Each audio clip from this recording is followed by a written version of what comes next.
You can just clap whenever you like. 3, 2, 1. Alright. There we go. So we're out on a walk. The audio didn't really work for the ride. So you're seeing the ride here. And I've just realised I should probably film this in landscape, because then we can be up in the corner, but then centralization's probably a bit of an issue. Anyway, so the audio didn't work for the riding, that's on me, but we're out for a walk and we thought we might sort of take you through our thoughts on the bike as we went through the test ride.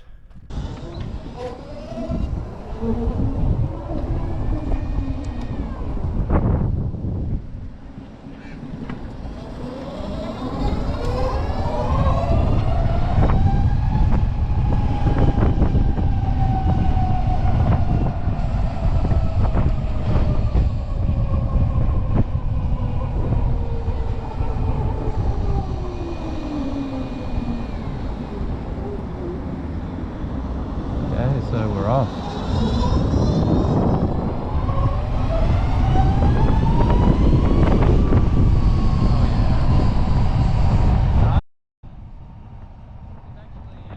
Coming out of the first corner, I noticed the throttle response, and it was really well dialed in. So you sort of give it some, and it's a bit soft to begin with, and then once you sort of get to 3/4 throttle, it really started to move from that point. One of the first things I did was just sort of give it a bit of a weave left right, and as soon as I did that, I noticed how low down the weight was, and that just helps it maneuver really well.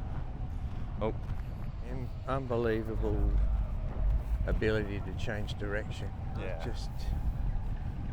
Like a 300, I thought. so we came into a section of roadworks, you'll see here, and on a petrol bike you would be, trying to guess what gear you want to be in, and you'd either be too low and it's revving too much, or you're in the gear up and it's like lugging along and going bup, bup, bup, bup, or you're having to slip the clutch or something like that.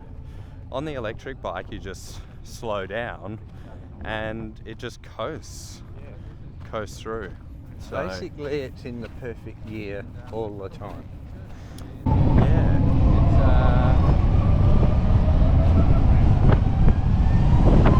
Speaking of gears, that's one of the things that you did sort of notice and happen to you a bit, wasn't it? Yeah, well, that's because even approaching turns, in my mind, I'm about to blip the throttle, about to shift down, and even physically, literally grabbing for the clutch as I slowed down. There isn't one there. Yeah, but it just makes it so much easier. You don't have to think about gears and things, so you got more time to enjoy the scenery. The one thing I want to dig in on, Dan, was you mentioned it weighing 280 kilos. One of the things that Savic really talks about is the fact that they had Jed Metcher do their suspension, which you can definitely tell that someone who knows suspension and geometry has had a hand in designing that bike.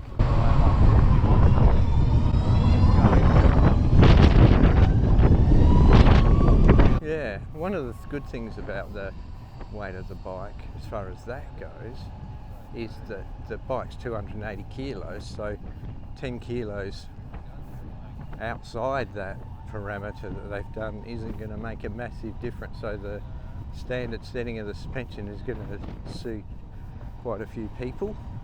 But then, yeah, if you go beyond either much heavier or much lighter, then of course you'd have to tweak it for yourself there. And I was tippy toes on there, and there was a bit of a concern, thanks showing me that, bit of a concern that if I put my foot in a pothole that it might lean so far that I actually drop the bike, try to lower the seat a bit. And I found the foot pegs maybe a little bit forward compared to what I'm used to, so probably take the foot pegs back a bit. Yeah. Otherwise, no, it's really good. and it looks like there's going to be a big, like a milk crate between your knees, but the way the tank's scalloped and the shape of it, with my short legs, it was fine.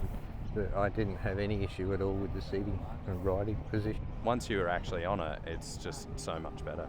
Yeah, it's almost like looking at one bike and then riding another bike. Yeah. It's just so good to ride that any concerns you have about how it looks or anything, they melt away. It's just a really good bike. Let's go, like for 600 or 1,000, he's sitting there just asking you to pull the throttle. It's amazing. I'm just saying that, like a 1,000 or a 600 is sitting there revving, vibrating, asking you to give it a ton. Riding like this, it makes it boring if you're sitting on something like that, because it's just goading you to go fast, basically. Something like this, you know, you've got that effortless power. It feels like you've got everything you could ever want, but it's not sitting there going, come on, let's get a move on, let's like go out into 100 zone. You know, it's just quite fast, it's just happy to. It's like a good way. Right. It's you know, I was saying a small bike's enjoyable because you're wringing the neck out of it. A big bike, you've got all the power. This is sort of the best of both worlds. Nice middle ground, yeah. Yeah.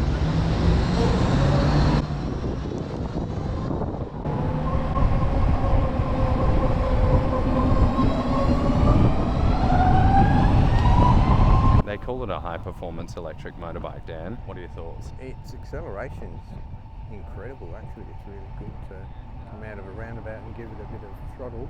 Figures of 82 horsepower when you get 600s with 120 or so. Sort of makes it sound not quite as sporty. See, I kind of disagree. Top-end horsepower doesn't actually really matter. I mean, put someone on a Harley versus a, you know, S1000, you get off the line on that Harley and you're away, right? This thing has that torque, but it's everywhere. So you're just cruising along, you give it a fistful and off it goes. When I think high performance, I think about braking and its handling and its geometry. And the Savic has all those things. It's got massive Brembos, it stops on a dime, the suspension is phenomenal. The way that it moves and the way that it maneuvers is high performance. But that sort of leads me into the adjustability of these things. So you can, because it's fly-by-wire, you can actually just set a program and you can adjust how that throttle comes on. You can also, and Dan, I know you're pretty stoked about this, but the regen. Yeah, 4 modes basically, rain mode and then normal and then sport. And then you've got a programmable one where you can dial up how much acceleration, how much regen, so when you back off how much engine braking it has. Having ridden singles and 2-cylinder motorcycles, if you back off you get a lot of engine braking, and I'd really like that on the bike. So on some of the modes you got acceleration but not much when you back off. But yeah, I'd go for full regen. Yeah. Give it that, because it's just so much easier. You don't have to just keep getting on the brakes all the time. Yeah. Brakes for emergencies, regen for just rolling through. And that's the thing, if you had enough regen, you could just roll through the hills, and like you were saying, like a big single or a big twin, you sort of just roll off.